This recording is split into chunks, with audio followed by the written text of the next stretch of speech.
My baby graduated. My baby graduated. God morning, family. How you loving? Coming to you from Baton Rouge, Louisiana, at the LSU graduation. And Miss Veronica, my baby daughter, graduated last night from the Ogden Honors School. And to all the graduates, her big graduation is on Friday. So to all the graduates, we just want to give our alhamdulillah, our appreciation, our love, our celebration, our congratulations to all the uh, incredible, incredible graduates. It's graduation season. It's graduation season as we reflect on this. And last night I was live on my Facebook, personal Facebook um, profile talking about these kids and that it was an ode to mothers and as mothers and dads, our ode to dads is coming up in June, right, on Father's Day and the Father's Day season.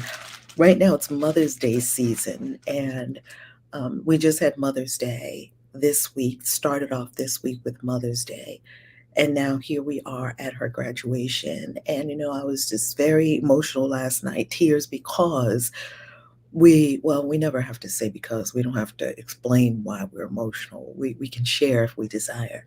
So I shared on my Facebook profile that we carry them for months, and then when they come out we lose sleep over them, and we feed them and they spit on us and poop on us and pee on us and bleed on us and cough on us and sneeze on us, all of that. And then we watch them walk, and we watch them ride bikes, and then we watch them drive a car. And if it's a stick shift, as we're teaching them, we get knocked around until we say, I'm hiring a driving instructor because I can't do this, right? And we watch them graduate. We watch them go to school for the first time. We watch them graduate elementary school. We watch them graduate middle school, high school, and now graduation. And it all happens in the blink of an eye.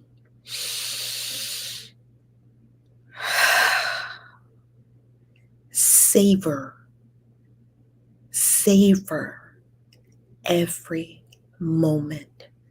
Savor every moment. Those kids, like, she was just born and now she's graduating college. We were just at her high school graduation and now we're at her college graduation. And I can now say, thank you, Darla. Thank you, Danelzi. Hey, Danelzi, how you loving? God morning, family. God morning. God morning. Thank you so much, Sharifa, for the congratulations. Thank you so much. Because she worked hard and she has two graduations. Her honors graduation was last night. So she graduated LSU in the honors college. And then the big graduation is on Friday.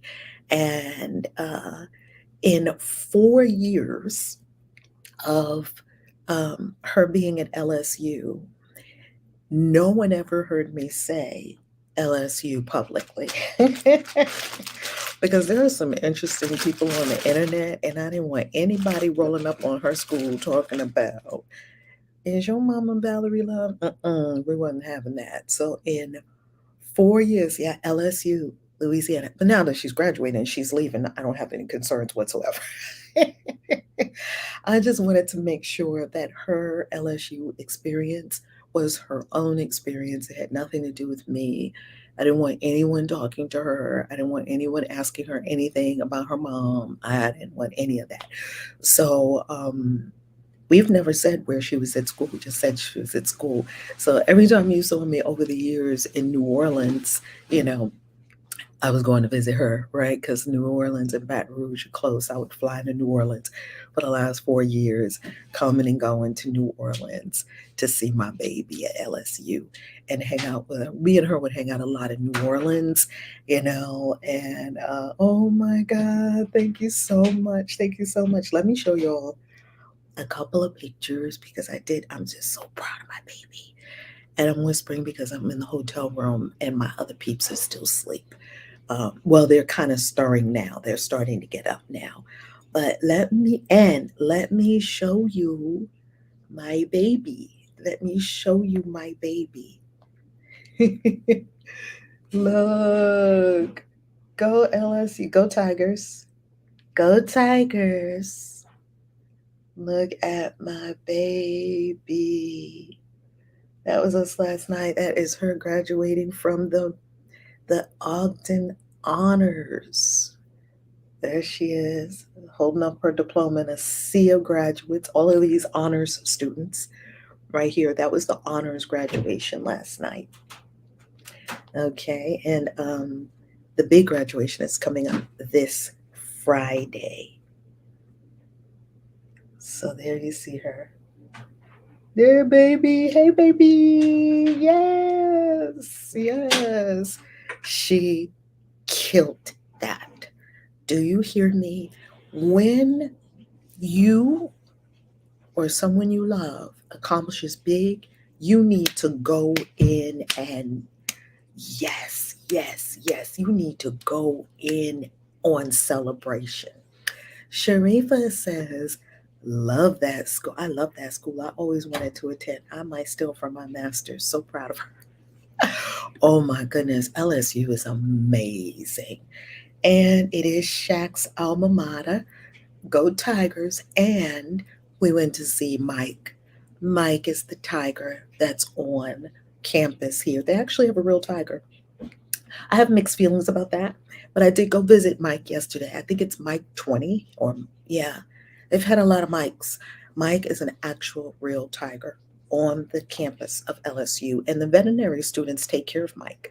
Yeah, it's very interesting. So happy. And let me show you the picture of me, her and her sister. That is her big sister, my oldest daughter. It's my oldest daughter, my youngest daughter.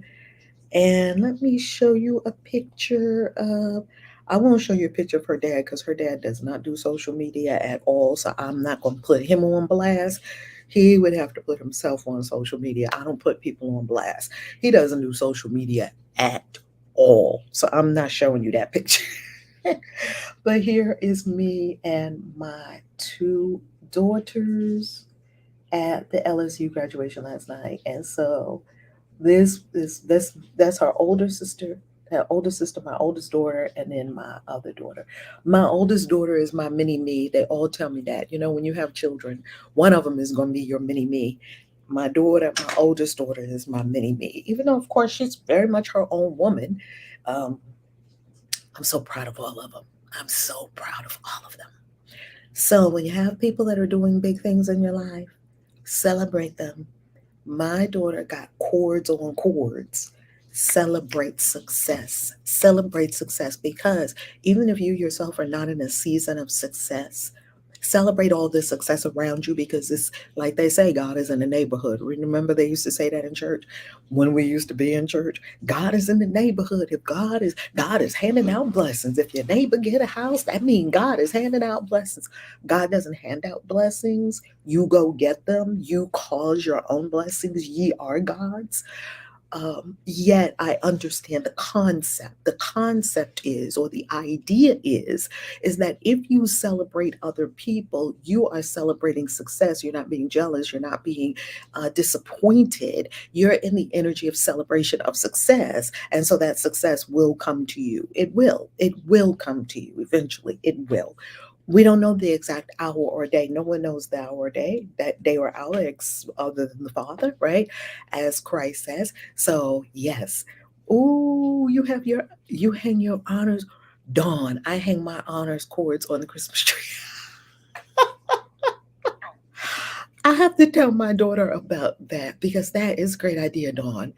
And Dawn is another super smart one, huh?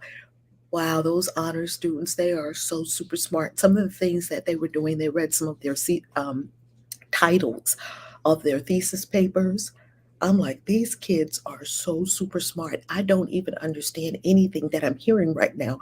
These kids are super smart. So, to all the kids, honors kids, congratulations. All the graduates, congratulations. Everyone that went to school and learned something, congratulations. Everyone who's in the school of life and learned something, congratulations. Let's begin. Deep breath. Day 34. Only 6 days to go. A 40 money mantras. Round 2. Breathe. Coming to you from Baton Rouge, Louisiana, in the US of A. On the campus of Louisiana State University. Breathe.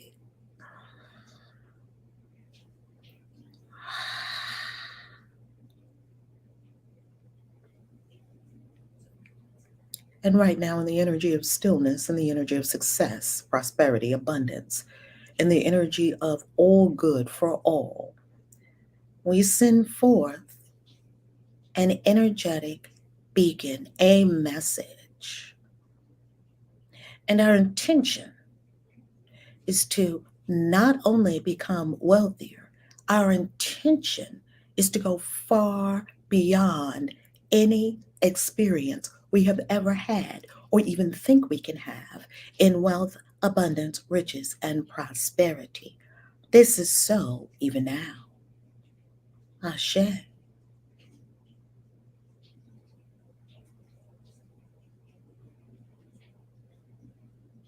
Breathe.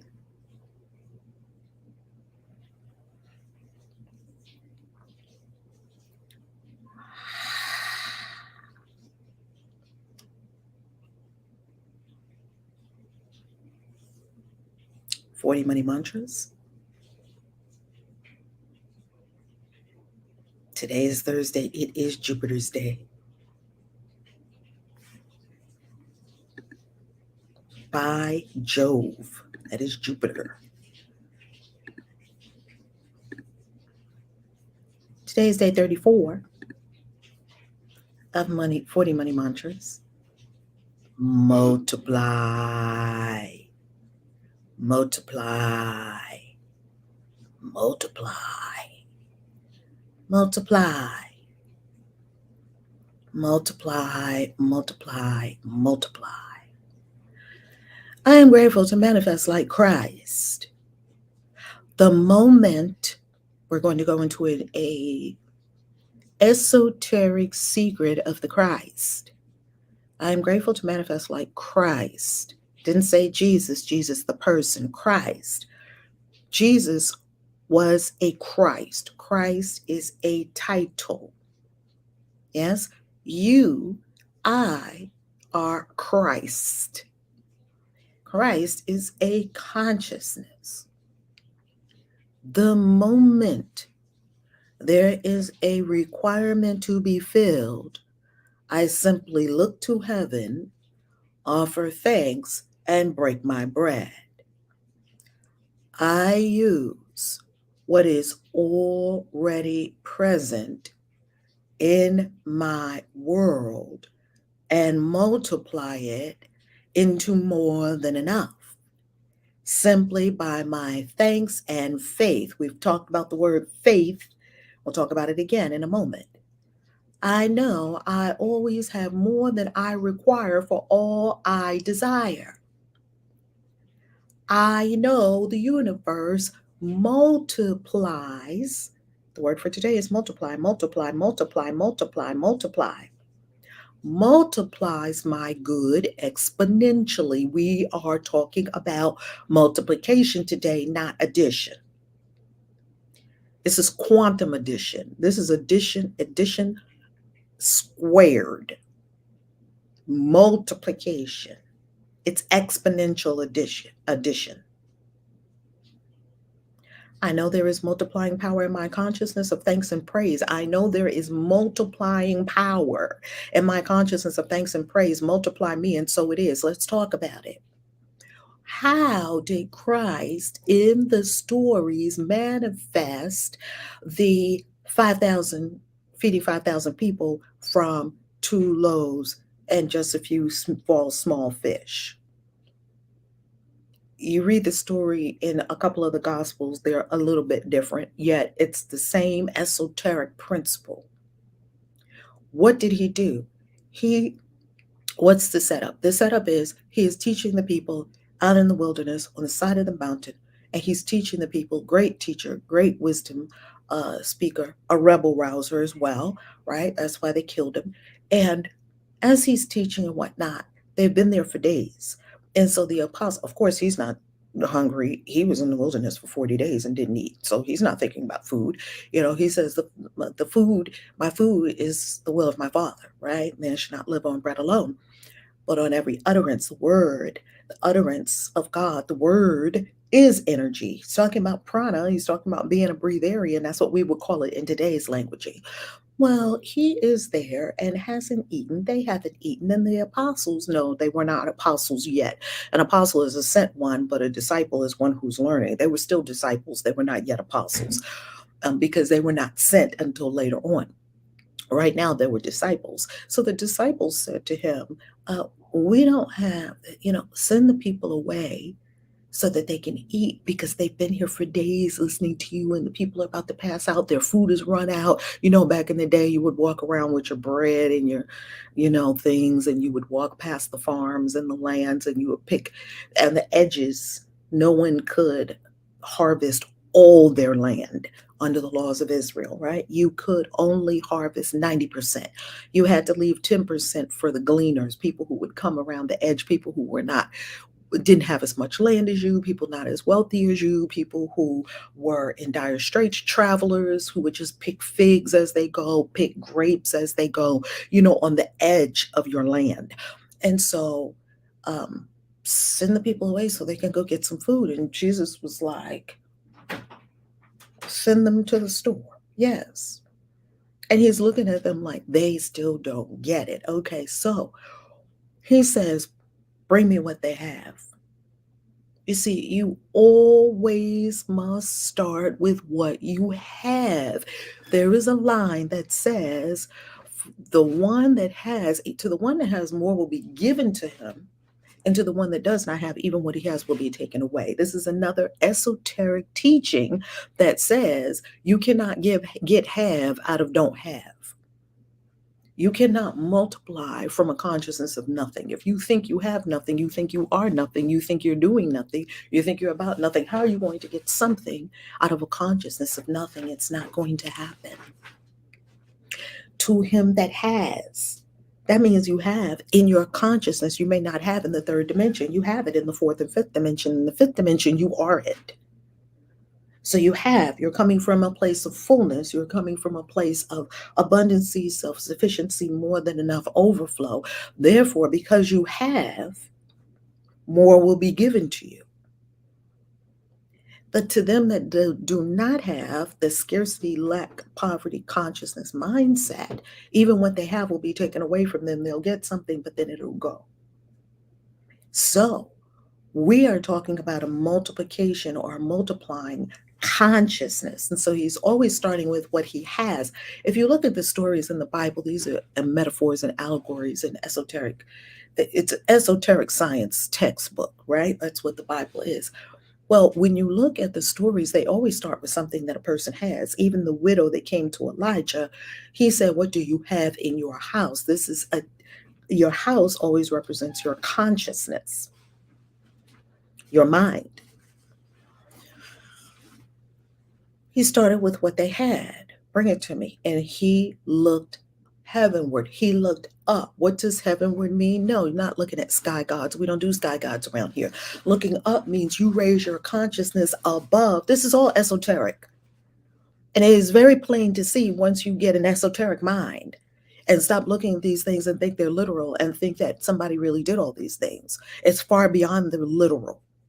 And being aghast and agape that there's someone that could do these things, and yet you feel that you cannot do these things. Right? I even forgot this morning to turn on Clubhouse. Yikes. Let me go ahead and start Clubhouse right now. Clubhouse. I so apologize that I didn't open this room earlier, yet I did remember, and so I'm opening it now at the time that I remember it. And you all are in the discussion of 40 Money Mantras Day 34 about multiplying consciousness. Now, he looked up. This is Christ multiplying for the multitudes. Multitudes multiply, multi. And when he looked up, this is a signal, this is a symbolic gesture of I am beyond the third dimension. I am looking to where my true self resides in dimensions above the dimension of body and form. I want it to precipitate or to rain down in this dimension, and I am looking up to where the rain comes from. No one thinks that rain comes from down here. Everyone knows rain comes from up there where the clouds have become heavy with wet condensation. And as the heavier and heavier it gets, and then eventually it will fall. Precipitation. So he looked up to indicate higher consciousness and did what? Gave thanks. And what was the prayer? The prayer was not, oh, please, God, you only saw Christ do one prayer that asked for anything. And that was when he was about to pass, he said, take this cup from me, yet not my will, thy will be done. That was the only time you ever heard him ask something in a prayer. Otherwise, he simply gave thanks. And this was a very interesting prayer, he said. I always found this prayer to be fascinating. It's probably one of the most powerful prayers that you can pray. The prayer said, thank you for hearing me. I know you always hear me. And then got to breaking the bread. That's a fascinating prayer. And that's not any kind of prayer that you usually hear in church. You usually hear, and Lord Jesus, pleading God, and bring it, God, please, God, God, rain down on us, God. We're just here, just your humble servants in the dirt and the dust, and just trying to do our best and just to make it through this season. I mean, it's very deferential. It's very, well, it casts you in the whole sinner thing that the Christians love to do. They love to do all that sinner stuff. You're not a sinner. Ye are gods. So when you consider that the prayer was not a begging prayer, it was, universe, I know you hear me. You always hear me. Boom. And then went to effectuating the feeding of multitudes.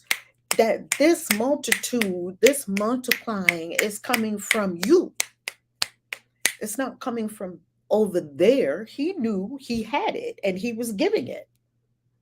Same thing with you. The disciples, they weren't there yet. They could have stood there and prayed all day. They wouldn't have been able to do it. Why? Because they were not there in consciousness, and he could see that they were not there in consciousness. That's why he said, bring it to me. He's looking at them like, you don't know who you are?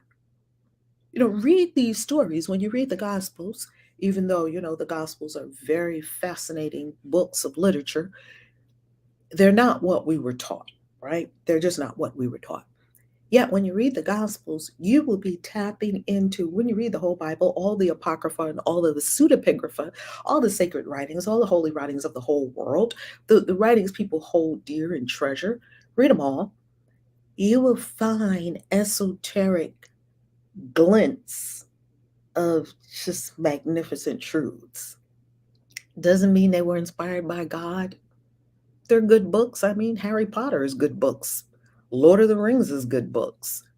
So let's not get carried away killing people over these holy books. My holy book is right. No, my holy book is right. No, my God is right. No, my God is right. All your gods is right.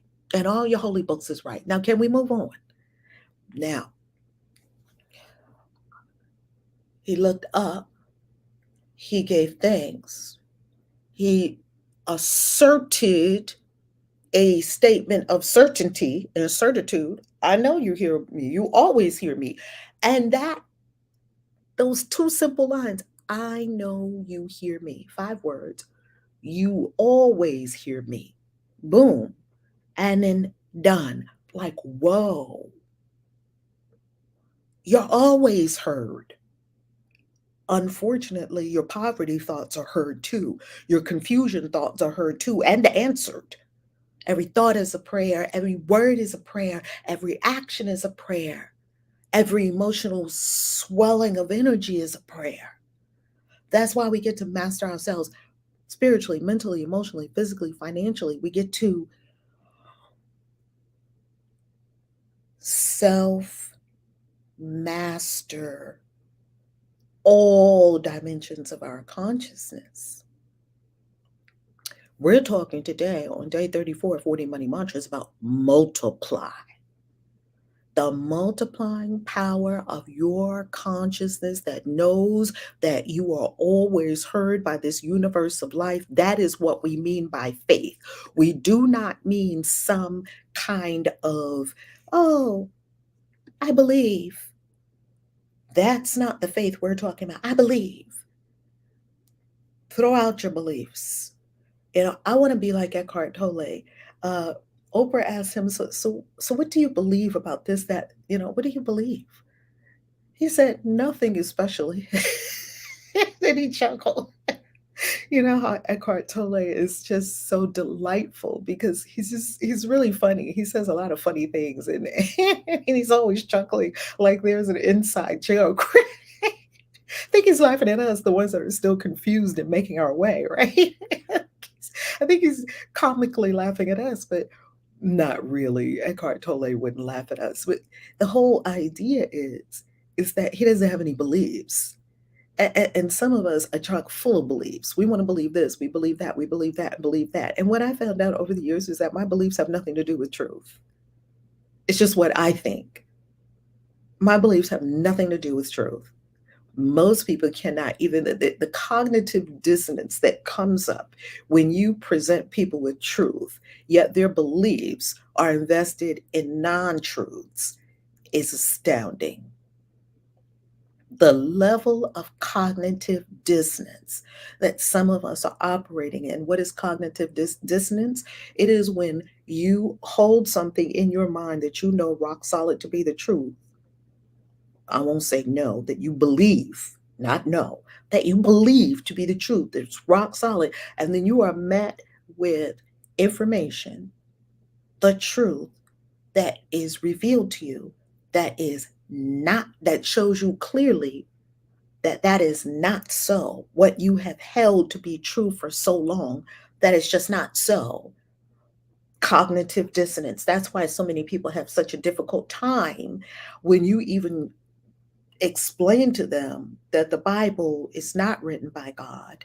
And you can explain to them when these things were written, and hellfire is nowhere in the Bible. They put it in, they lied, they made it up, and they went back retroactively and edited the Bible for hell. There's no such thing as hell in the Bible, never was, never will be.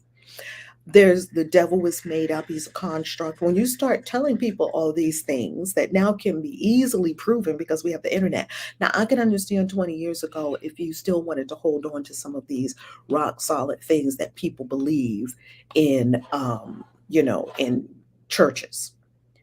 Now that we have the internet and now that we have Chat GPT, we have the AI. There's no reason for people to still believe things that are fairy tales. It's like still believing in it's like being 15 years old and still believing in Santa Claus and the Easter Bunny and the Tooth Fairy. I don't think we know of any 15-year-olds that put teeth under the pillow and expect a fairy to come and give you a quarter or $10. There comes a time that we must grow up. You graduate religion and when you graduate religion, you enter into the mystery schools of the universe. That's how it always has been. The people that were in kindergarten of spirituality, where I started, you are in some kind of rigid church system, or you're in some kind of religion that at least tells you don't steal, don't lie, don't kill anyone, be respectful of your parents. You need like the 42 laws of Ma'at. That tells you don't denigrate the waters, don't denigrate an altar, don't cuss your neighbor out. You need some kind of parameters when you come in here. They don't want to let it go. Yours truly, right? And so that Kool-Aid is strong. Isn't that the truth? I mean, y'all know that, if you're new here and maybe you don't know, or if you are here, been here for a while, you know that I am from the fundamentalist Christianity camp, that I was raised up in the cult of Jehovah's Witnesses. And I tell you, they are hardcore, hardcore. And what I would say is, I needed that for a minute, because it would give you discipline. It would give you parameters. It would give you persistence. It would give you that training. Serves me in my life still to this day. That wake up in the morning, that regimen, and we couldn't break the regimen. I mean, for 26 years, we didn't break the regimen. You knew every Saturday morning you were going to field service. You knew every Sunday morning you were going to the Kingdom Hall. You knew every Tuesday night you were going to the book study. Every Thursday night you were going to the Kingdom Hall. Like, you knew the regimen. Monday night was family study. Wednesday night was family study. You knew you had to have the Watchtower and Awake. You knew you were going to get a Watchtower one week, read that whole thing, and Awake the next week, read that whole thing. We knew what days it came out. It came out on the 1st, the 8th, the 15th, and the 22nd. Every week you were going to get some new indoctrination. Now, if you just get rid of the content, the structure is actually very good for you. That's probably why I can be so structured and disciplined and do things that are difficult to do. It's not difficult for me because it's kind of baked into my composition because of being raised up. I think Mormon people and all those people that had to do all of these, really disciplined things, it's like being in the military. It helps you, right? It helps you be organized, disciplined, this, that, and the other. But if you drop the content of that stuff, Jesus, Lord and Savior, there's big God in heaven. If he likes you, you go up. If he don't like you, you're going down. Blah, blah, blah. No, it's foolishness. It's not even truth. It doesn't have a smidgen of truth in it. Well, maybe one smidgen. Maybe not even a smidgen. It doesn't have any truth to it. Stop believing things that are fairy tales. And so, therefore, what we find is that as you mature spiritually, you start to see, oh, these are metaphors. These are allegories. These are principles to live by. These are ways to make my life better. I'm going to end with this. Christianity was born out of Judaism. Jesus was a Jew. Please never forget that. I don't know why people think Jesus was Christian. Jesus wasn't starting a new religion. Jesus was a Jew, a dyed-in-the-wool Jew. And Jesus also taught esoterically. The rabbis write about Jesus and say he was very wise, but they didn't say that he was the Savior, right? Remember, they made up the idea of original sin. When they made up the idea of original sin, they had to make up a Savior to save you from original sin. There's no such thing as original sin. They made that up. There's no such thing as Adam and Eve. They made that up. Moses is questionable. Moses is a great idea. I love Moses. I myself believe that Moses was Akhenaten. I believe that the whole story of Moses is taken from a pharaoh of Egypt, according to my research and what I found. Here's the bottom line of it. As you continue to grow spiritually, you allow your spirit to continue growing. You see that these things are metaphors and stories and allegories, and you see that they have even deeper meaning than if they were literal.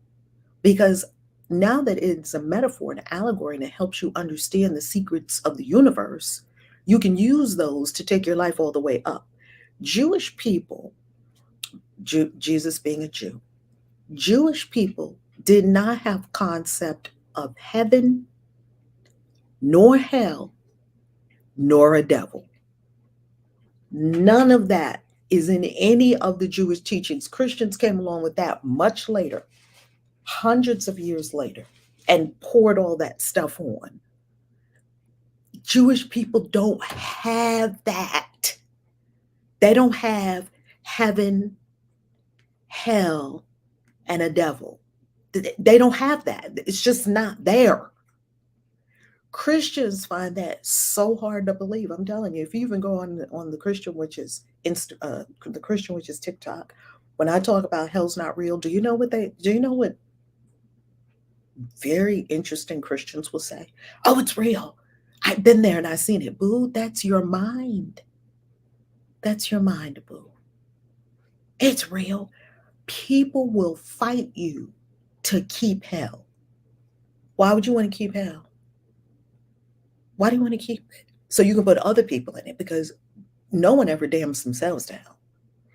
So when you look at where Christianity came from, Christianity was born out of Judaism. Judaism, as we have stated, you can look it all up yourself. You can study the Jewish religion. I love studying Judaism because Christianity came from Judaism. I want to understand all of this. I want to understand, how did we get what we have right now? I'm tracing it back, and I've been researching this for years, and I love it. And when you consider that Jewish people didn't have any of that, then if you don't have heaven and you don't have hell, what becomes most important? How you live right now. How do you live right now? That was the Jewish mindset, not some hereafter. Jewish people have Sheol. Sheol is what? Or Sheol. Sheol is simply the ground. It's nothing. We put you there and now you're resting with your forefathers, your ancestors. You're just in this world under the ground, and that's it. There was no concept of you're going to go up and live with God. You're going to go down and the devil's going to torture you for all eternity. It didn't exist. So when you consider that, if there's no hereafter, what becomes the most important thing? Today, right here, right now, how I'm living this life right here and right now. That's why they had such an extensive law. How can I best live with my neighbor? And that's probably why the Jewish community is so strong and so powerful and so super rich all over the world, and why they will hire another Jewish person over you or me or anyone else, because they know that they are working in this life to give this life all that they have and to build themselves, their families, and their communities in this life. I'm not saying Jewish people do it right. And I'm not saying, oh, there's a lot of different kinds of Jewish people. There's Jews for Jesus. There's Hasidic Jews. There are, very traditional Jews. There's all kinds of Jewish people. I'm not saying they're all the same. They're not. What I'm saying is that you must understand Judaism if you're going to understand Christianity. And you will start to see when these things were layered on. They took Judaism, bastardized it, and layered on other things like hell and this and that. They took words from the Jewish holy books, mangled them, and Jewish people will tell you this. Then the Christians cast Jews as the problem because they said that the scribes and Pharisees and Sadducees killed Jesus. That's not so. We all know the Romans killed Jesus. Well, it was because of the Jewish instigation. Don't believe that. It's anti-Semitic. It really is. Because look, the Romans were killing everybody. And after they killed the Romans, the Romans killed so many people it wasn't even funny. You would just have crosses and crosses and crosses of people. The Romans loved to execute people. These are bloodthirsty people we're talking about. These are people that were just going out with war and conquering and smiting and smoting and killing. And if you were on the wrong side of the Roman Empire, you got offed. Hopefully it was quickly. If not, they hung you up there. And we have some nice stories about them taking Jesus' body down, and Joseph of Arimathea, and putting him into a tomb. Yeah, that probably didn't happen. And probably the birds of heaven plucked at his eyeballs and everything else, and the dogs ate them. That's what they did with all the people who died on crosses. That's what they did. So now when you're hit with some of these truths, whew, it's hard to swallow. It's hard to swallow. The cognitive dissonance will start getting in the way. I want to say this. Question everything. That's what I'll end with. Question everything. Because scarcely anything we were taught is the actual truth. You were given a story. I was giving a story by the people who won. How did they win? They killed everybody else. Then they made up a story and gave it to us. And we believe that story? Why? Don't believe it. Don't give your mind to those who were pillagers. The Holy Roman Empire still lives on. How? In the hearts and minds of people who believe what they made out. Don't do it. I love you. Peace.